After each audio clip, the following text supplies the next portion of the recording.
이쪽으로 쭉 오면 저 뭐예요? 여기가 천장이 뚫려 있어. 이거를 딱 보고 저도 한 3초 정도 이거 뭐지? 생각을 했던 것 같아요. 다 보여요, 안에가. 마감을 다 뜯어놨어요. 그리고 바닥을 보면 여기에 누수가 있었던 것 같아요. 그래서 이거 낙찰받으신 멤버분도 아무 말을 못하고 있더라고. 보통 우리가 경매 입찰할 때 안에를 못 보잖아요. 경매 나온 물건 내부를 우리가 못 보기 때문에 그 안에 내부가 어떻게 됐는지 우리는 모르는 상태에서 입찰을 받는 경우가 많단 말이죠. 특히 이 빌라는 공실이었어요. 공실 기간이 2년이 좀 넘었거든요. 허그가 대항력을 포기한 물건이에요. 그래서 안에 내부를 볼 수는 없었는데 이 빌라가 19년식 빌라여서 신축급에 들어가죠. 크게 문제는 없을 것 같다라는 생각을 했었어요. 왜냐하면 이 빌라가 작년부터 올해도 그렇지만 다른 동, 다른 층에 계속 경매 물건이 나오고 있어요. 저희 1대1 멤버분이 다른 동에 다른 층 물건을 낙찰을 받았어요. 그래서 내부 구조도 다 파악이 됐고 시세 파악도 다 끝났기 때문에 다른 1대1 멤버분한테 제가 이 물건을 추천을 했죠. 시세가 어느 정도 되고 내부 구조는 이렇게 생겼으니까 입찰을 해보자. 저랑 1대1 하고 나서 3주 만에 낙찰을 받았단 말이에요. 그래서 잔금 납부를 하고 허그통에서 비번을 받았어요. 그래서 내부를 들어갔는데 안에 내부가 어떨지 한번 보고 느낀 점을 얘기해 주세요. 궁금한 것도 있으면 얘기해 주시면 될 것 같아요. 경매를 할 때 내부를 볼 수 있는 경우가 많이 없기 때문에 분명히 이런 경우가 여러분들도 경매를 하다 보면 생길 수 있어요. 차라리 오래된 빌라면 안에 내부가 많이 상태가 좋지 않겠구나 라고 생각을 하고 수리비나 이런 거를 생각을 하고 입찰을 할 텐데 이렇게 신축급 빌라는 수리를 할 게 거의 없겠구나 생각하고 입찰을 한단 말이죠. 그런데 안에 내부에 들어갔을 때 생각지도 못했던 하자가 있다고 한다면 그 부분은 처음 경매하시는 분들은 당황스러울 수밖에 없어요. 저희 멤버분도 같이 와서 그걸 확인하고 멘붕이었어요. 이거 어떻게 해야 되냐고. 내부도 보고 다시 한번 얘기를 해보시죠. 너무 궁금해요. 들어가 보시죠. 중문이 이렇게 쭉 있습니다. 이거 되게 특이하죠? 방이에요, 방. 오픈이 이렇게 다 돼 있는 방이에요. 특히 바닥 되게 특이하죠. 서재로도 괜찮고 아이들 놀이방으로도 괜찮을 것 같아요. 이쪽으로 오게 되면 여기가 주방하고 거실이거든요. 아까 공실기간이 2년이 넘었다고 했잖아요. 그래서 계량기가 떼져 있어요. 전기 계량기가. 그래서 지금 불이 안 들어와. 그거는 다시 달아야 되고 바뀐 거 없고 샤시도 새 거예요. 새 거. 오늘 추운데 실내는 엄청 따뜻해요. 따뜻하죠. 오늘 영하 12도? 근데 엄청 따뜻해. 여기 사시는 분이 이사를 나갈 때 청소를 깨끗하게 하고 나가셨어요. 그래서 따로 우리가 청소할 건 없어. 아까 제가 다른 멤버분이 이 빌라 다른 동에 있는 걸 하나 낙찰 받았다고 했잖아요. 그분도 공실 기간이 2년이 넘었는데 열고 들어갔더니 장난이 아니었어요. 거미줄부터 해서 벌레 다 죽어 있고 화장실 냄새 엄청 나고 그래서 거기는 입 청소하는데 조금 시간을 들였거든요. 곰팡이 냄새도 나고. 근데 여기는 사시던 분이 나갈 때 청소를 깨끗하게 하고 나가신 것 같아요. 여기는 세탁실. 오, 넓다. 세탁실 넓죠. 후드도 있고 3부짜리 인덕션도 있고 주방이 너무 이뻐요. 여기 시스템 에어컨. 시스템 에어컨도 되어 있고 샤시도 LG 샤시예요. 여기가 하나 방이 더 있는데 여기가 작은 방. 너무 이뻐. 지금까지 보면 이게 왜 하자가 있는 물건인지 잘 모르겠는데. 그쵸? 네. 저도 엊그저께 왔을 때 문 열고 이쪽 왼쪽에 들어왔을 때는 예상대로 이대로 정리만 해서 내놔야 되겠다 바로 했는데 이제 제가 보여드릴게요. 이쪽으로 쭉 오면 저 뭐예요? 여기가 천장이 뚫려 있어. 이거를 딱 보고 저도 한 3초 정도 이거 뭐지? 생각을 했던 것 같아요. 다 보여요, 안에가. 마감을 다 뜯어놨어요. 그리고 바닥을 보면 여기에 누수가 있었던 것 같아요. 그래서 이거 낙찰받으신 멤버분도 아무 말을 못하고 있더라고. 근데 기존에 전세로 살고 계셨던 분이 계실 때 이걸 한 것 같지는 않아요. 그분이 나가고 나서 이런 상황이 발생이 된 것 같아요. 여기가 3층이거든요. 누수가 있었던 것 같아요. 4층에서. 이렇게 그냥 가만히 놓고 간다고요? 어차피 경매 넘어갔고 그랬으니까 정확하게 저도 확실하게는 모르겠어요. 여기 세입자 분이 사는 와중에 이러진 않았을 거예요. 여기서 생활을 해야 되는데 여기 드레스룸인데 여기도 보면 여기까지 이렇게 바닥에 물이 샌 것 같아요. 그리고 여기 보면 이쪽도 지금 벽지가 여기까지도 물이 들어온 것 같아요. 다른 거보다 지금 이거부터 먼저 해결을 해야 될 것 같더라고요. 그래서 우리가 그날 4층에 올라가서 사시는 분을 만나보려고 했는데 출근을 하셨는지 안 계시더라고요. 그래서 연락처를 남겨놓고 왔거든요. 연락이 왔는데 4층에 사시는 분은 소유자가 아닌 것 같아요. 세입자 같아. 그래서 그분이 중개했던 부동산 관리인한테 얘기를 한다고 그러는데 소유자분하고 얘기를 해봐야 될 것 같고, 경매라는 게 변수가 되게 많아요. 이것도 하나의 변수잖아요. 우리가 이걸 어떻게 알았겠어. 신축 빌라? 이런 거 받으면 따로 수리할 건 없겠지. 대부분은 그렇긴 한데, 그래서 저도 단기 매도 하려면 신축 빌라를 많이 보는 편이고 낙찰 받아서 사고 팔고 하고 있거든요. 근데 이 정도 사안까지는 예상을 못 해가지고, 근데 어쨌든 저는 다행인 것 중에 하나는 2층이 누수가 있어서 아래층이 문제가 된 건 아니잖아요. 우리가 누수가 있어서 2층이 누수가 생겼다 그러면 우리가 공사를 해줘야 돼. 우리도 하고 밑에 층도 해주고. 근데 이거는 위에서 문제가 된 거니까 4층 쪽 소유자랑 얘기를 해서 처리를 해야 될 것 같아요. 지금 이 상태에서 마감 작업을 하고 도배를 했을 때 4층이 방수공사가 다 됐는지 안 됐는지 모르는 상태에서 이거를 그냥 마감치고 도배를 해버리면 또 이런 상황이 올 수 있단 말이에요. 그래서 4층 같은 경우 방수공사를 했는지 그걸 확인한 다음에 이걸 마무리해야 될 것 같더라고요. 그래서 거기 4층에 소유자분한테 연락을 했던 거고, 아직 답은 안 왔는데 사실 마감하고 도배 이거 우리가 해도 되는데 원래대로라면 위에 층에서 해줘야 되는 거죠. 처음에 들어왔을 때는 청소만 해놓고 괜찮겠다 싶었는데 요 비용이 조금 들어갈 것 같긴 해요. 바닥은 전문적으로 입청소하는 업체 불러서 해야 될 것 같아요. 일단은 내가 닦아보고 직접 한번 해보고 나서 잘 안 지워진다 그러면 그 입청소 업체 불러서 약품 처리를 하든 기계로 이걸 한번 청소를 해야 될 것 같아요. 다른 거는 크게 문제는 안 돼요. 여기에 화장실이 2개거든요. 여기 지금 불이 안 들어와서 그런데 이 화장실 따로 수리할 거 없어요. 완전 깨끗해요. 네. 완전 깨끗하다고 얘기가 나오면 돈이 안 들어간다는 거죠. 근데 딱 화장실 들어가자마자 이러면 이제 돈 들어가야 되겠구나. 여기 화장실 하나 더 있어요. 이쪽에. 여기도 손댈 거 없어요. 이대로 그냥 쓰면 돼요. 제가 사진을 한번 보내드렸었잖아요. 사진하고 봤을 때하고 현장에 딱 왔을 때 느낌이 좀 달라요? 네. 사실 들어오자마자부터 냄새가 살짝 나더라고요. 그쵸. 그래서 무슨 냄새지? 오래 비어져 있어서 그러나 보다 했는데 저렇게까지 바닥에 떨어져 있을 줄은 몰랐거든요. 네. 환기도 안 시켜놔서 더 그럴 수도 있어요. 거의 2년 넘게 이거 환기 안 돼 있지 않아요. 엊그저께 명도가 끝난 거기 때문에 4층 소유자분하고 얘기도 해야 되고 저 방만 마감 처리하고 도배만 하면 될 것 같고, 다른 것들은 딱 보다시피 할 게 없어요. 물건들을 보다 보면 내부 사진이 나와 있는 것도 있지만 대부분은 경매지에서도 볼 수가 없잖아요. 경매라는 거는 리스크가 다 있는 거예요. 어떤 투자도 다 마찬가지겠지만 리스크가 다 있단 말이죠. 특히나 경매는 리스크가 더 있는데, 그래서 제가 경매로 돈을 벌려면 운도 좀 따라야 된다고 생각을 하고 있는 거예요. 입찰가를 선정할 때도 잘 생각을 하고 입찰가를 선정을 해야 돼요. 무조건 시세가 이러니까 이 정도에 팔린다고 하니까 요 금액 써야지, 그거보다는 안에 내부를 못 본 상태에서 입찰가를 빡빡하게 쓰면 나중에 뒤로 다 까져요. 수익금이 줄어든단 말이죠. 빌라든 아파트든 싸게 받는 게 중요한 게 아니라 모든 걸 끝냈을 때 싸야 돼.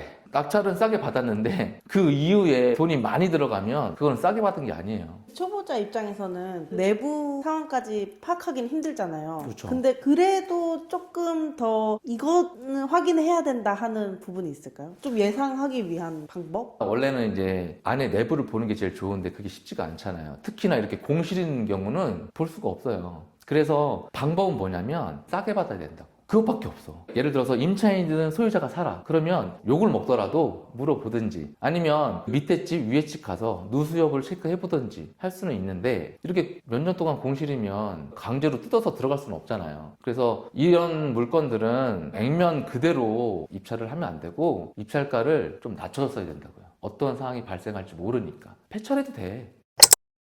그러면 만약에 저렇게 하자가 있는데도 잘 산 거예요? 이게 낙찰이 얼마에 됐냐면 1억 8,600에 됐어요. 이게 전용 15평이거든요. 근데 작년부터 똑같은 빌라가 많이 나왔단 말이죠. 다른 동, 다른 층에. 근데 다른 분들은 낙찰을 얼마에 받았냐면 2억 2천, 2억 1천, 조금 높게 받으신 분은 2억 3천. 근데 아까 제가 말씀드렸다시피 우리는 1억 8,600에 받았다니까. 오, 완전 싸게 받은 거 아니에요? 네. 그러면 저거는 수리비 어느 정도로 예상을 하면 될까요? 수리비는 마감 작업도 사실 크게 나오진 않을 것 같고요. 도배는 해야 될 것 같아서 저희 수리해주는 대표님들이 계셔서 최대한 좀 싸게 하려고요. 100만 원 안으로 해야죠. 100만 안으로 저게 돼요? 천장이 무너졌는데? 해달라고 해야죠. 처음에 저 상황을 봤을 때 무슨 생각이 드셨어요? 일단은 가서 위를 봤어.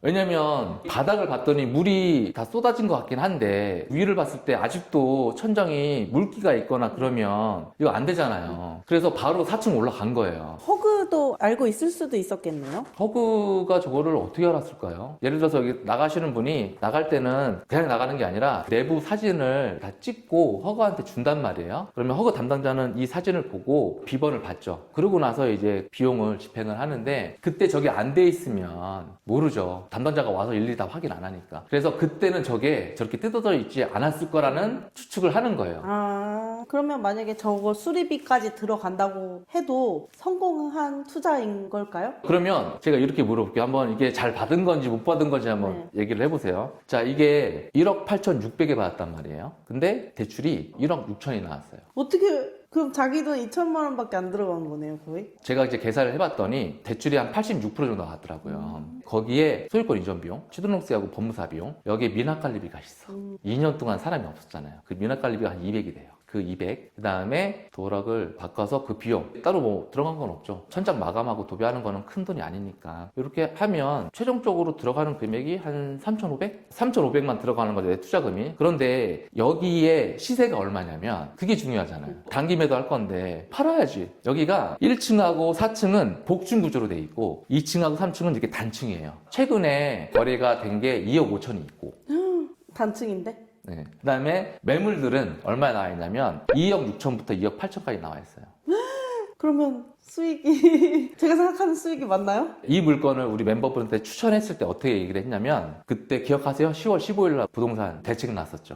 그 대책 나오고 나서 우리가 바로 입찰이었어요, 이거. 그래서 제가 이분한테도 얘기했던 게 사람 안 들어올 거다. 대책 나오면 사람들이 일단 멈춰. 적응을 좀 해야 되잖아요. 부동산 투자를 하시거나 경매하는 사람들은 그런 대책이 나올 때 기회인 걸 또 알아. 매매 사업자 대출도 지금 막혔잖아요. 여기 2억 2천, 3천, 2억 초반에 낙찰 받으신 분들은 그때 매매 사업자 대출이 수도권에 다 나왔단 말이에요. 그래서 이때도 여기에 신축 빌라니까 입찰자들이 은근히 들어왔었어요. 왜냐면 딱 팔아먹기 좋잖아요. 상태가. 여기가 그리고 단지형이니까. 그리고 여기가 입지가 괜찮잖아요. 좀만 더 가면 더블럭세권이고 여기 뒤에 새로운 아파트들 들어와서 더 좋아지고 하천도 있어서 산책하기도 좋고 좋은 입지란 말이에요, 나름. 그리고 저는 여기가 더 마음에 드는 게 여기가 맛집이 많아. 맞아요. 분위기 있는 카페도 있어요. 그래서 사람들이 여기를 입찰을 꽤 들어왔단 말이죠. 그런데 아까도 얘기했지만 이게 10월 15일 날 규제가 나오고 얼마 뒤에 우리가 입찰을 했기 때문에 그전보다는 많이 안 들어올 거다. 그리고 허그가 대항력 포기 물건들이 많이 나와 있기 때문에 그만큼 낙찰자들이 많았다는 얘기고 그분들은 시세보다 그래도 단 얼마라도 싸게 받았을 거란 말이죠. 그래서 지금 매물들이 좀 있어요. 그러면 우리는 싸게 받아서 싸게 내놔야 돼. 그래야 빨리 우리께 팔려. 그런데 최근에 거래가 된 게 2억 5천이 있고 그 다음에 다른 매물들 호가를 보니까 2억 6천부터 2억 8천 이렇게 나와 있단 말이죠. 2억 2천, 3천 낙찰 받으신 분들은 그렇게 내놔야 돼. 2억 6천, 7천에. 그래야 수익이 나는데 우리는 그때 입찰할 때 상황도 보면 사람들이 많이 안 들어올 것 같으니까 최저가에서 좀만 더 쓰자.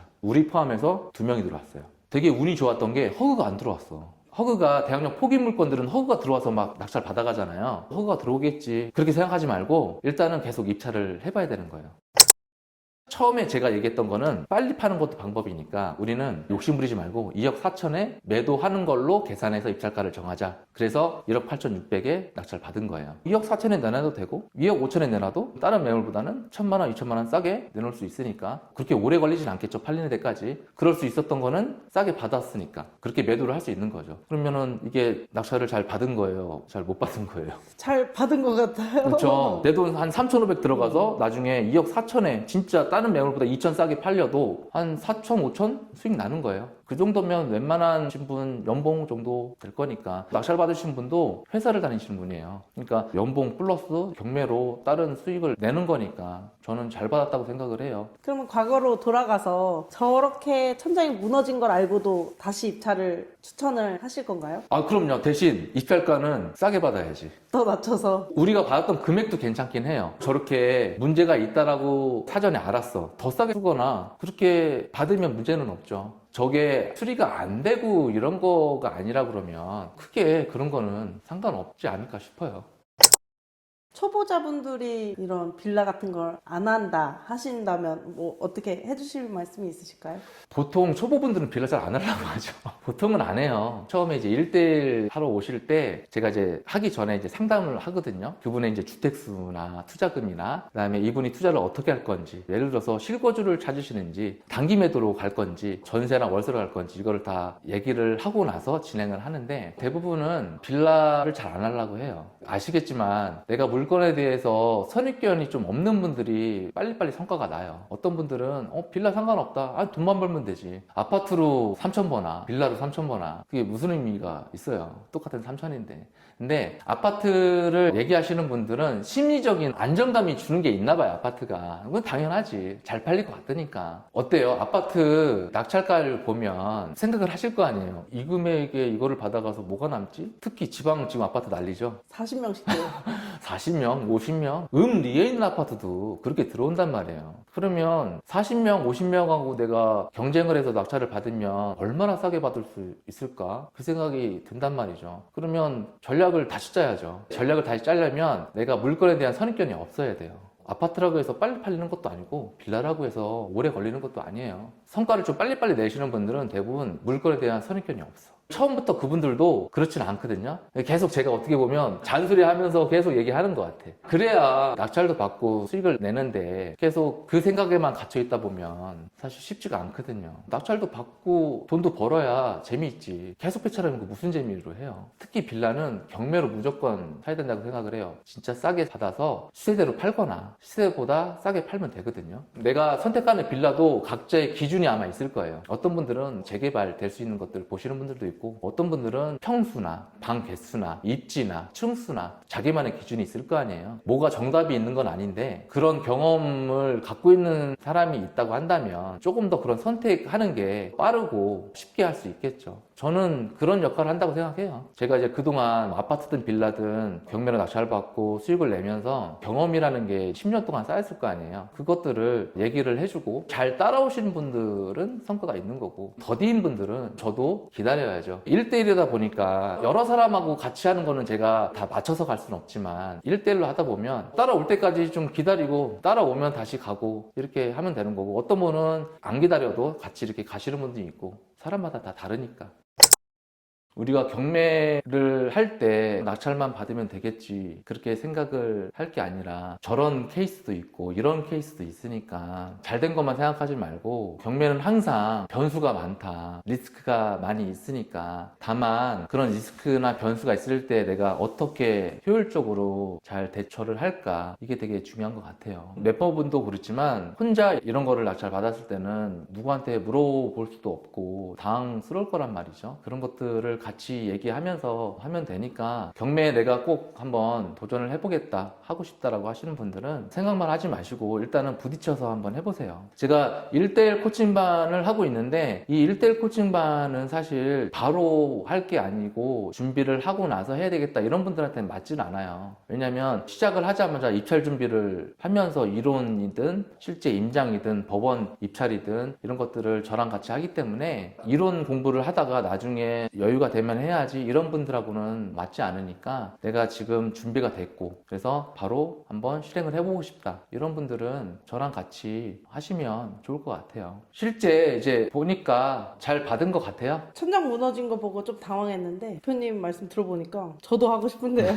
그렇죠. 금액을 잘 받았기 때문에 그런 거예요. 그 물건이 어떤 물건이라고 하더라도 금액만 잘 받으면 되는 건데, 경매를 하는 이유는 뭐냐면 싸게 받으려고 하는 거잖아요. 근데 계속 폐차를 하면 어떤 마음이 생길 것 같아요? 나는 안 되나 보다. 그런 분들이 있는데 이제 욱한단 말이에요. 내가 이건 무조건 받는다, 확 질러서 쓴단 말이에요. 실제 그런 분도 제가 봤어. 근데 그렇게 해서는 안 돼요. 어떤 분은 매번 최저가 정도로만 막 입찰가 쓰려고 하고, 어떤 분은 너무 높여서 쓰려고 한단 말이에요. 그러니까 너무 최저가만 쓰려고 하시는 분들은 제가 입찰가를 올려드려야 되는 거고, 너무 높게 쓰시려고 하는 분들은 낮춰야 되는 거죠. 그 기준을 잡을 때 대표님이 보시는 기준이 어떻게 잡히는 거예요? 그거는 입찰하시는 분의 욕망에 따라 달라. 입찰하시는 분이 이만큼 벌고 싶다 그러면 거기에 맞게 해야 되는 거고, 나는 이만큼만 벌어도 돼요. 그러면 거기에 맞게 해야 되는 건데, 근데 제가 또 보는 거는 뭐냐면 이분이 이 정도 투자를 했을 때 투자금이 들어갔을 때 이 정도 수익은 너무 이거는 작아 이러면 제가 그건 너무 높게 쓰는 것 같다라고 얘기를 하고 그리고 이분은 투자금이 요것밖에 안 들어가는데 원하는 수익은 이만큼이야 그러면 제가 정신 차리라고 하죠. 아 실제 그런 분이 있어요. 한 2천 투자를 해서 6천 7천 벌려고도 막 한단 말이에요. 그게 근데 안 되는 건 아닌데 경매를 한 번도 안 해보고 낙찰도 한 번도 안 받아봤는데 너무 큰 욕심을 가지면 계속 폐차할 수밖에 없어요. 적정한 금액으로 현실적인 입찰가를 써서 낙찰을 받는 게 중요하고 그거를 한 번, 두 번, 세 번 낙찰을 받고 하다 보면 처음보다 두 번째보다 세 번째 수익이 더 늘지 않겠어요? 근데 그거를 한 번에 그냥 가려고 하시는 분들이 오래 못 하시더라고요. 결국에는 꾸준히 하는 게 중요한 건데.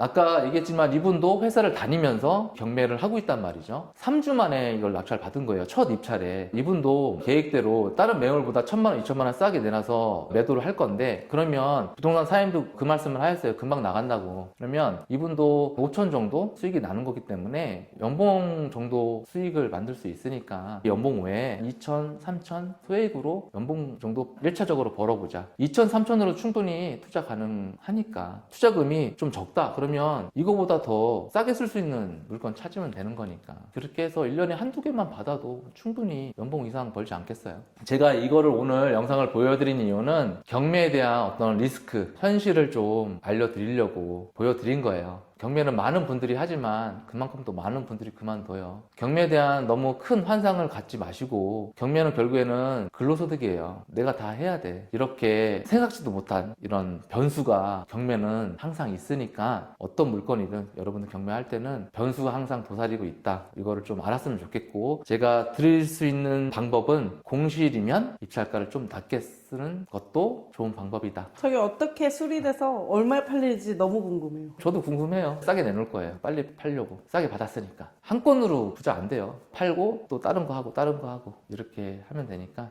여러분들이 이 영상 보고 내가 빌라를 입찰하거나 아파트를 입찰할 때 실수를 줄일 수 있는 영상이면 저는 그걸로 만족합니다. 다음 영상이 또 궁금하시면 구독으로 응원해 주세요. 다음 영상으로 뵙겠습니다.